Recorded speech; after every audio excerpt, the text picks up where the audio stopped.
I'm with the wonderful Andrew Griffiths this afternoon. Andrew, lovely to see you, mate. You too, Mr. Finkelstein. Always good to catch up with you, Daz.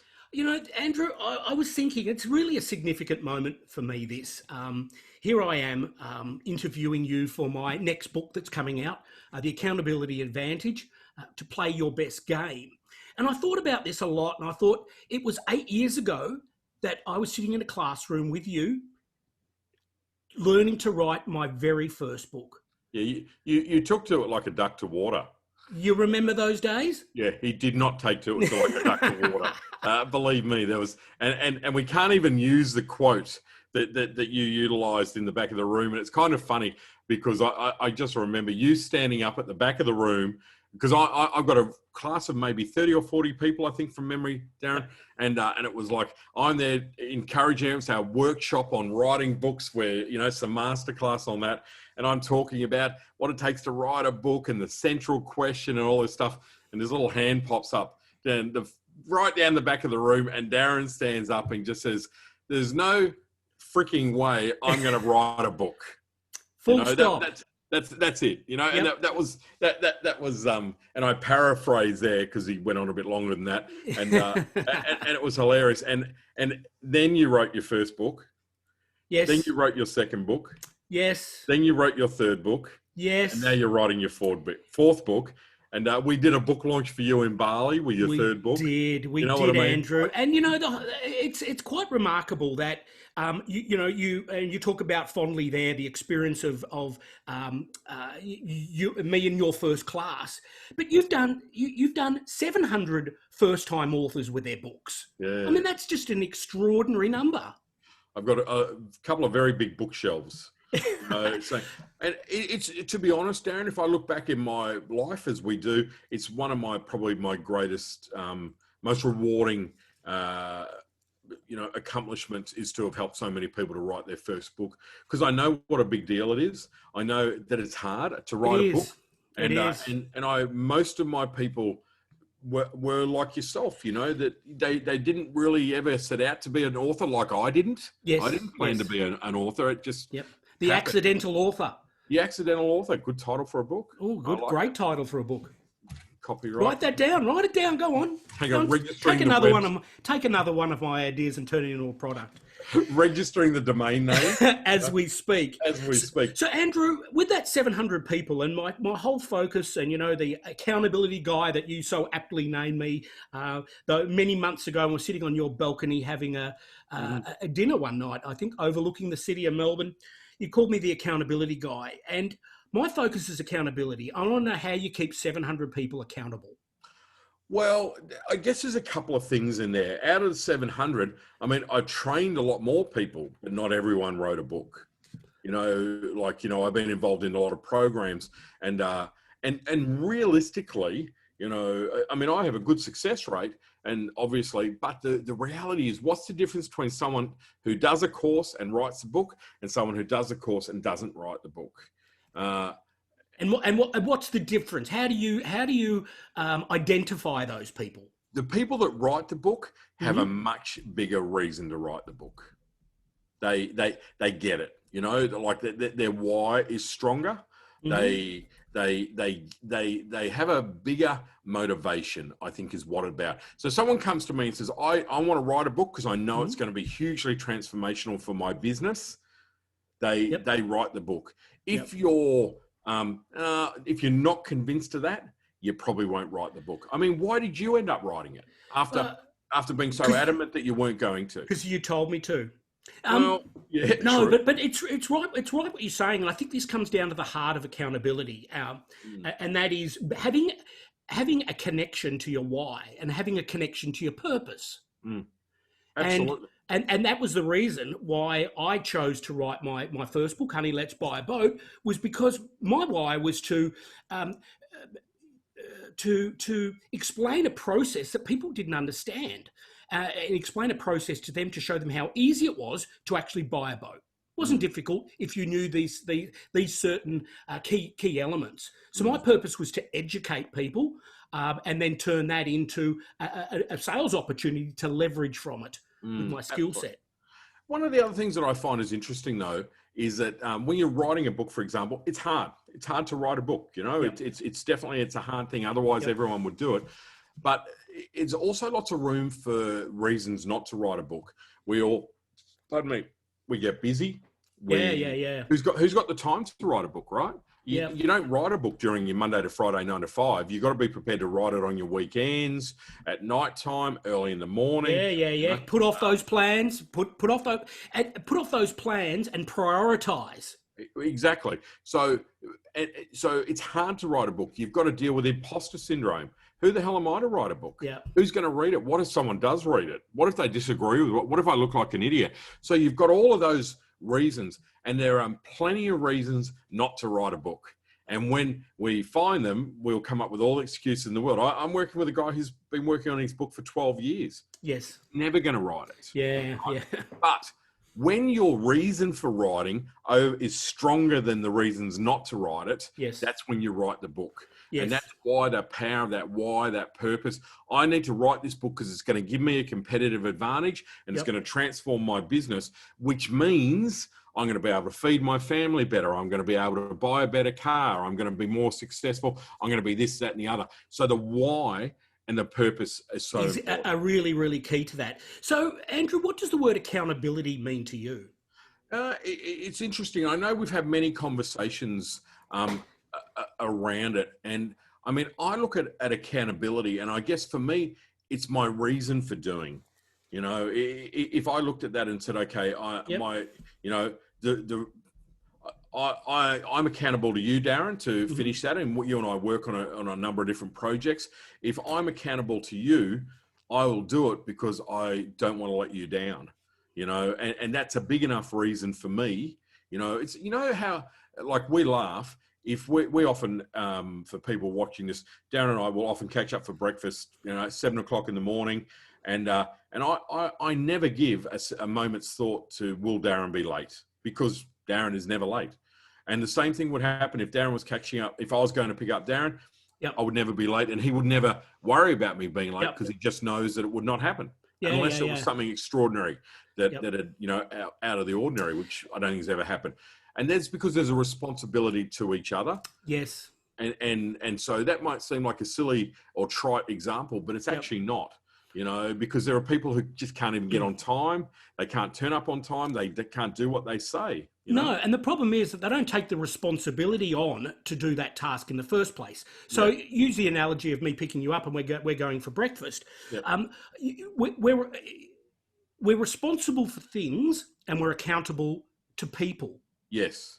Right? So with that premise in mind, I'm responsible for picking you up because I said I was going to do that. Yeah. And you're going to hold me to account to make sure I do that. And I'm not going to let you down because that tells you that I don't hold with enough esteem and enough importance the fact that you've also allocated 7 o'clock in the morning absolutely to commit to our event. So it's important for us to have that relationship which is built upon and linked to our purpose.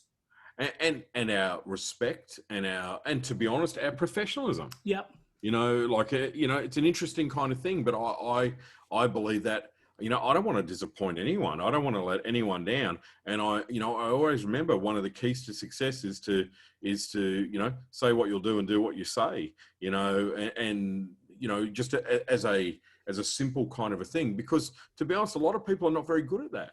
A lot of people are not very good at delivering on what they've promised. No, they're not. And why is that the case? Why don't you think people do that well enough? Again, I think it comes back to they need a big enough why. Yeah. You know, I always say, Darren, if I was going to pay everyone, if I had 100 people in a room and they were going to do an author writing program, so you've got 30 days to write your first manuscript, and I'm going to give everyone that does it, finishes their 30,000 words in 30 days, $1 million, I guarantee I'd have a 100% success rate. You know, guarantee. It's an expensive way to do the exercise, Andrew, but why do people make excuses for when they can't do it? So you take the $1 million off the table and you've got a 30-day writing challenge to use the scenario that you're talking about here. You must get 1 million excuses as to why people didn't do it. Oh, I do, and I've used them myself as an author. With my publishers, I've had the crocodiles eating my manuscript when I used to live Really? in North Queensland. God. Yeah, and in the past, and then felt that's not appropriate, because I think that being accountable and professional like this is also something that you develop. Like I treat my business very seriously and all the rest of it, but I believe that as I've got older, I've certainly have, my reputation and my brand is tied into me delivering. Yeah. And I probably didn't realize that as much when I was younger. Yeah. At 54, I know it's very important for me. Like if I say I'm going to do something, I've got to do something. If I, if But there's also, you say you're going to do something, but it's a good example. You're a solopreneur. You love working on your own. That's what it brings the best out of you. It does. Yep. And so and you've got so many products that are coming out. There's so many new ideas there. You're constantly on the front foot delivering stuff for your community. Mm. It's not crap for your community. It's relevant. It's stuff that people really want. It solves their problems. How do you stay accountable? Well, it's funny you mentioned community, because my community, I feel accountable to my community. And that's what this is about. Now, I don't know that they make me feel accountable. I don't think that that's their task or their intent, but I value my community. And these are my customers, people that I've trained, bought my books, people I've done business with. I've coached thousands upon thousands of people over the years when you think about it. With my books, hundreds of thousands of people, and I feel that I feel an obligation that I choose. They don't make me. I choose this obligation to treat my community with respect and value. And part of that is developing the right products. It's how I act, how I go through life, my level of professionalism, all of that stuff. I feel that my community is who I answer to, and I feel accountable to my community. Wow. So I would never, do something inappropriate on social media. No. People would go, Andrew, what are you doing? And you hold your community. We've been mates for a long time. You hold your community up there. That to you, that has always been what you are so grateful for having, and so respectful, and so considerate. And you there was nothing you would want to do ever intentionally to change that. No, absolutely. And part of that for me is because I think I see a lot of people who have got a following or a community, and they look at them as cows to be milked. Really? Yep. And they don't treat them with respect, and they don't, if anyone is a customer of mine, I treat them with respect, because they've made a choice to, and I don't know whether it's old school, and I mean it's, anyone who knows me knows that is exactly how I am. If you're a member of my community, I'll do anything for you, but in the same vein, I feel that my community would do anything for me. And I know they would. I know that they would. And because it's a two-way street, it works so well for the community, and it works so well for yourself. Exactly. And it's built on mutual respect. Yeah. And I use the argument, would your community fight for you if you needed them to? Yeah. And I know that my community would, and that's why so it's not like 100 people have got together and said, we're going to hold you accountable. But that responsibility, you've taken that responsibility on yourself, because you hold them in such high esteem. Andrew, how do you prioritize what you deliver to your community? Well, all the projects that you're working on, I've seen your worksheets, I've seen your mind maps. How do you then select and put in some order? Because you can't do everything at once. No. How do you prioritize? I probably don't do it as well as I should, and I have a good accountability buddy to help me with that stuff. But Thank you. I guess I do a lot of planning, Daz. Yep. Like I spend a lot of time, and I, to keep myself on track. So I literally do, the yearly plan, quarterly plan, monthly plan, weekly plan, daily plan, hourly plan. And people go, oh my God, that's a lot of planning. But like on a Sunday afternoon, Sunday evening, I'm planning my week. Monday morning, I'm planning my day. And at 9 o'clock on Monday morning, I'm checking in to make sure I'm on track. 10 o'clock, I just do it on the hour. I do a little check-in to see whether my day's been derailed yet. Yep. And I just do that to just pull me back on track, because I've got my meaningful, important things that I've got to do today. And I've also, another thing that I do a lot of, I have Mondays where I have no appointments, and I have nothing on a Monday except my stuff. No appointment Monday. No appointment Monday. And that's purely for me to work on my books, my products, my things. And so you create some space for you to be able to slot your tasks in. Exactly. Every Monday. Yeah, and it's wow. great because it's a weekend, and then you have a Monday. I love my Mondays. Yeah. Andrew, can you give us an example where you've done something to your community with the right intentions and it just hasn't worked out? It was a mistake. Sure. And a good example that I would have was I was approached by a lady who was a member of my community. She happened to live in America, and she reached out to me and she said to me, I'm starting a new business. I'm struggling a little bit. Would you be prepared to do a webinar?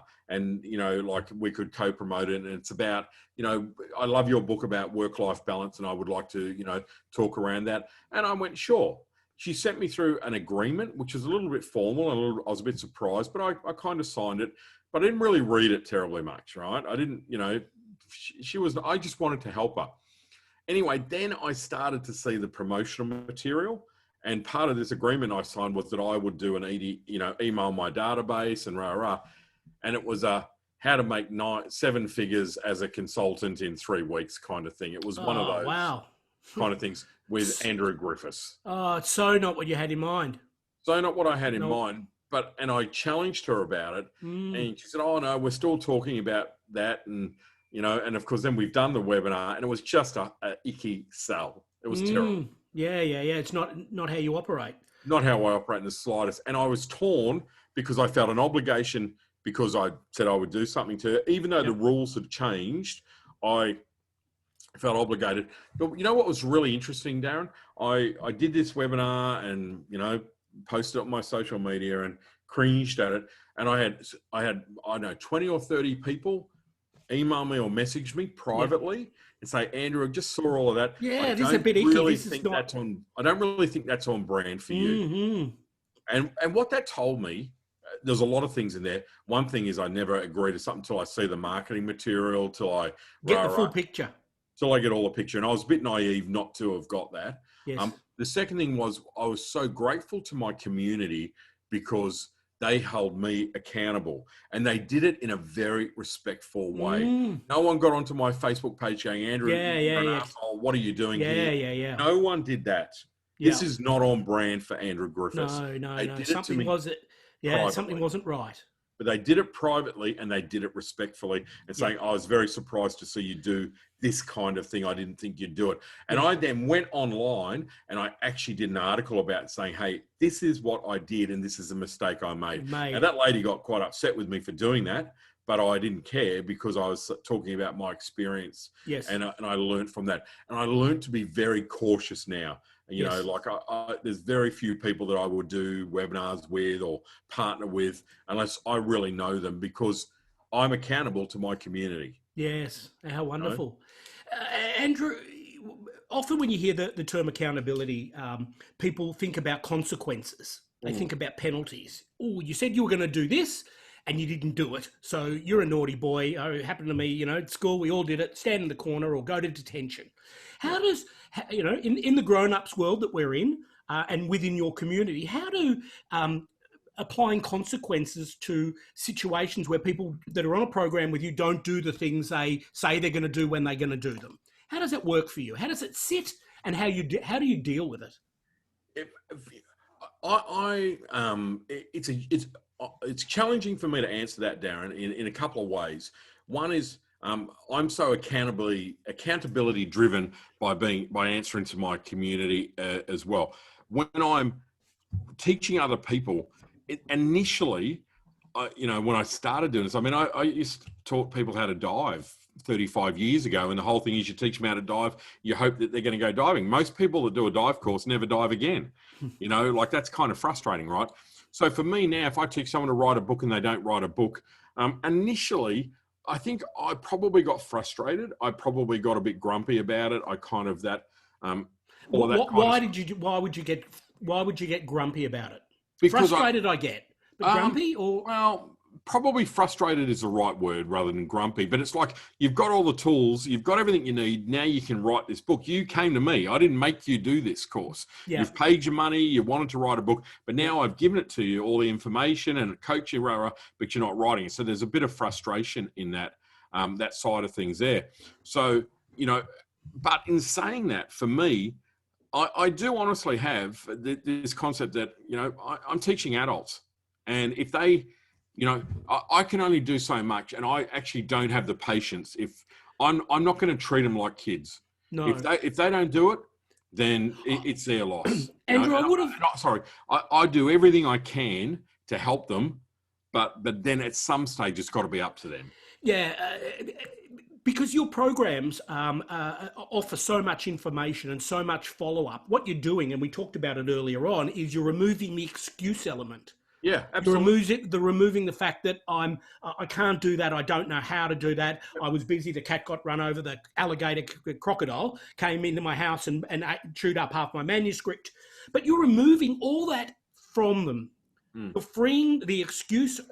There is no place for them to go other than either do it if that's what you believe and that's what you want to do, or if you don't want to do it, then it's not linked enough to your why. You don't have a big enough reason. You don't get the fact that it's going to do that for your business. That's cool. Don't do it then. That's it. And you've got to be okay with that. I mean, I look at that and go, well, okay. And you're right. When I first started to teach people how to write books, is very different to how I teach it now, because I literally do what stops people writing a book. How am I going to overcome that? I don't find the time. Here's a strategy for finding the time. I haven't, I haven't got enough experience. Okay, here's a framework to show what experience you have. Like there's ways around all of that. And I've developed hundreds of those kind of techniques. And you're right, but it does reach a point where it is just simply, Darren, that their why is not stronger than their reasons to why not. Why not? And it really, that is the obligation in life for all of us. We all know, why I should lose weight. Well, the why not, hasn't got stronger than the why, the why I should, whatever it might be. And I think that that's the same for all of us, is as simple as that. And that's certainly my thing. But I honestly, I'm too old and too ugly these days to be too, I'll teach you. What you do with it is up to you. It's up to you. Understand that. So, Andrew, you're up to book 14 now that's about to come out? 14 is coming out, yeah. It's coming out at the end of September. Tell us all about it. What's the title? Someone's got to be the most expensive. It may as well be you. May as well be you. What a great title that is. It really does. It really does capture the essence of your programs. Yeah, thank you. And it's all about really, the next page, though, is... But if you're going to be the most expensive, you've got to be the best. And the concept is that you can't be the most expensive and not deliver value. And over the last 10, 12 years, I've just really observed around the world that there's this incredible opportunity for people that are the best at what they do. Whether you're an accountant, lawyer, whether you make croissants. I open with a story about crumpets. And on a cold, wet, Melbourne winter's morning, I'm kind of like, it's like I'm scoring drugs at this nondescript window. Knock 3 times, the guy opens and gives me my... Were you dribbling out of the corner of your mouth at the time you were ordering them? And, I've got to use a code word. And they're like, a normal pack of crumpets is $1.99. Their crumpets are $12, 600% more, so 6 times more the value kind of thing. Yeah, and they sell out, and you go like, what is that all about? And my belief is that there's an opportunity to be the most expensive, but you got to be the best. And I talk about value, all that stuff. And part of this is, again, I see so many people in business who are never going to make a cent because they simply don't charge enough for what they do. And it's imposter syndrome, self-worth stuff. It's like, I charge what I think my customers can pay as opposed to what it's worth. And just a lot of people in business have a strategy which is to be the cheapest. It is a terrible strategy. It is the worst strategy on the face of the freaking planet. Because you're a business with no fat, no markup, and they're the first businesses to go broke, as we've just seen, the minute times get tough. There's nowhere for them to go. No, they've got nowhere at all for them to go. And there is only one choice, and that is to tap out of the exercise, put up their hand and bail. you know, and it's heartbreaking. But, you know, I've spent, you know, I've been 25 countries over the last, you know, 20 years, you know, 13, 14 books later. I've worked with tens of thousands of businesses. I work with clients from the European Union to clients of mine, CBS out of America, Hewlett-Packard, all these giant kind of organizations. They get me to help to give them advice on small business, how to engage, to work on projects, to do a tour of the UK around us. And it's the one common thing that comes up that I see time and time again is businesses don't know how to charge for what it is that they do. And so it's problematic. How did you find the writing process?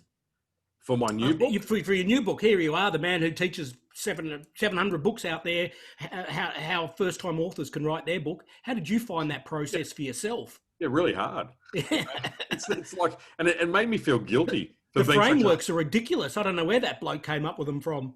It made me feel really guilty because I probably got a little bit, I mean, I had a book come out a couple of years ago, but it was a bit different. It was a collective of articles and very purpose, but it's probably been about 10 years, 8 years since my last book, and that I'd written start to finish kind of thing.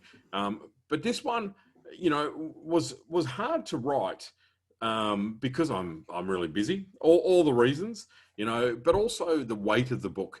And again, the accountability. You know, when you got 700 people who you've taught to write books, you tell me they're not looking at your book with that extra, like, okay, Mr. Book Writing Coach. The bar has gone up to such a height that you just need to get on, you know, a forklift is not going to get you over it. Oh, I know. And I feel that responsibility and accountability to all these people who I've taught to write books and tortured and got them to write it. And I look at that and go, well, okay. There's no cutting corners on this book. This book needs to be... No excuses from you, Andrew. No excuses from me. So again, though, my community. I'm accountable to my community of authors. It's like gone in a full circle, I think. And with that, I wanted to thank you very much for giving me the time today, and for everybody listening to this, to hear from the master, the man who has got the most amount of output that I've ever seen in an individual in my life, and give us some of the secrets that we think have got you to where you are today. But my real takeaways from this is that you've got to get yourself aligned to your purpose, aligned to your reason. And if your reason's big enough, then you're able to see the end result and work that through with some planning, with some setting some priorities, and making sure that you're delivering a quality product. Have I got that right? Yeah, the way I describe it, Darren, it's funny, I mentioned it in my new book, is the bigger the why, the smaller the obstacles. You know, that's the way that it seems to go. You know, when our obstacles are bigger than our why, it's never going to work. It's never going to work. So they're out of balance. It's out of balance. If they're about the same, it can go either way. But I know within chatting with someone within a few minutes whether or not they're going to write a book. I know by their language and their body language and how they talk about what it is that where they're at. You know, simply because when they get that moment, which is holds it, they found that a big enough why. They just got to hang on to that why. Did you take all what you just said into account? When I stood up in the classroom, put up my hand and said, I ain't going to frickin' write a book, did you ever think I'd write 4 of them? I never thought you'd write 4 of them, but I thought you'd write 1. One of them. I really did. And because you know, I thought about it as well. And I love the fact that you got up and said that in the class, is because I wasn't going to not let you write 1. That was like a challenge, right? That was like the red flag to the bull. And again, that ties back into accountability again, because what I did also was that I got up there in front of the class, put myself out on a pedestal. You put me back in my box and gave me the whack around the head that I deserved. And then I thought, bugger it, I'm going to write a book and prove him wrong. I'm going to show him. I'll show him how I can do it. And so you flipped it all the way around. And so there's the first lesson of accountability. Tell people what you're going to do, make a big scene of it in front of an audience, and then make sure you save face by delivering it. Well, you know, was that any different with your 4th book? So for people watching, when Darren and I were talking in a restaurant about Darren writing his 4th book, I said, okay, if you finish it by this date, we'll do a launch for you in Bali. Yes. like so, and this was like 3.5 months before. It was a really tight schedule. It and was. I said, you're going to launch it on the beach in Bali. Yes. I've got a author retreat. There's a whole pile of people that are going to be there. It's going to be on the beach in Sanua. It's going to be awesome, but no book, no launch. No book, no launch. And guess what? There's the photo. There's the photo right above my head. You and I sitting on that wonderful beach. That was just before the fireworks went off. So we had fireworks on the beach in Bali. Full moon. It was magnificent. And I'm pretty sure that our workplace health and safety ordained those fireworks with a chap with the match. Running and throwing it and running off. But again, right, the reason that you wrote your book was not so much about doing a launch in Bali, but you felt accountable to me. I did. I absolutely, and I put myself out there and made a commitment. And as soon as I made that commitment, and it's advice for everybody listening, tell as many people as you can that you're going to go and do something, carry out a task, an action, a goal, because they will work with you. Like you wanted me to succeed. You didn't want me to, be proven wrong. You wanted me to be there in Bali to have that book launch. So I was going to do everything I possibly can to make that happen, because I'd made a commitment to you. Yep. And also you wanted me to succeed, so you helped me through it. We work together at a common goal. I mean, that's just such a wonderful outcome. Don't you think sometimes too that people do get this accountability thing a little bit muddled up? They don't realise that no one wants to see you fail. They want to see you succeed. 100%. And what I like about how we work together from an accountability point of view is it's about helping each other to succeed, not going, well, why didn't you do it? Like, why haven't you done that? Like, you don't really, that's not the conversation. It's like, how can I help you do that? Yeah, correct. And we've turned it around. It doesn't have that negative connotation that we're doing accountability because you need extra help, Andrew. You've been a naughty boy. It's not like that at all. It's saying, well, hang on, how can we, together with our experience and our understanding, pull it together and work as a team for a common goal. Yeah. And that's ultimately what a team is all about. It's picking your team members who have different skill set, where you and I are different skill sets, and we all come together as one to focus on a common goal. Yeah, absolutely. Wonderful. And that's where, again, another part of this is respect. I think respect is huge. Whoever you're using for accountability, they've got to be people that you respect. I respect my community. I respect you. I respect my publishers. I respect my clients. I respect people. And that respect I treat very seriously. It's important for me. And that's, I don't need them to hold me accountable. I don't need you to hold me accountable. You just do, because I respect you and we work it together. So it's not I'm answering to you. It's we're collaborating to achieve this. Correct. We're in this together. And Andrew, I think that's why having an accountability partner, buddy, friend that is not a social friend of yours. It's not your spouse. It's not your life partner. It's not my wife. It's it's to make sure that we find someone that gels with us on those levels, that can go and have that hard conversation with you, to call you out when you need it. We all need it. You give me a kick in the bum stuff when I'm not doing what I should do, and I want that. I'm asking for it and I'm understand the consequences of that. Yeah. Your partner has permission to do that with you. And that's why having someone at arm's length works so much better than having a friend or a colleague. Because what we end up with in that case, I think we often end up with misery buddies who just make, and it's lovely. No problem having a misery buddy. I don't have any problem with that, but you still need someone, an accountability buddy. Because your misery buddy who's going to say, oh, I know you've had a rough week. I know you've had this. I get that. That's awesome. Makes you feel good, but it doesn't help you get stuff done. Nope. Doesn't at all. And it's important for us to, chat and do all the wonderful social stuff. But hang on a sec. This is business. We're putting our business hats on and we're going to focus for the next period of time on this, on you, on your business. We're not going to talk about what we ate, what we do, none of that stuff. It's just focused. Yeah, absolutely. Works beautifully. Andrew, on that note, mate, I appreciate your time and be good. And I look forward to your book when it comes out. Thank you, Daz. Okay. Always great to chat. And it's such a great topic. I look forward to your book when it comes out. I look forward to that too. See you later, Andrew.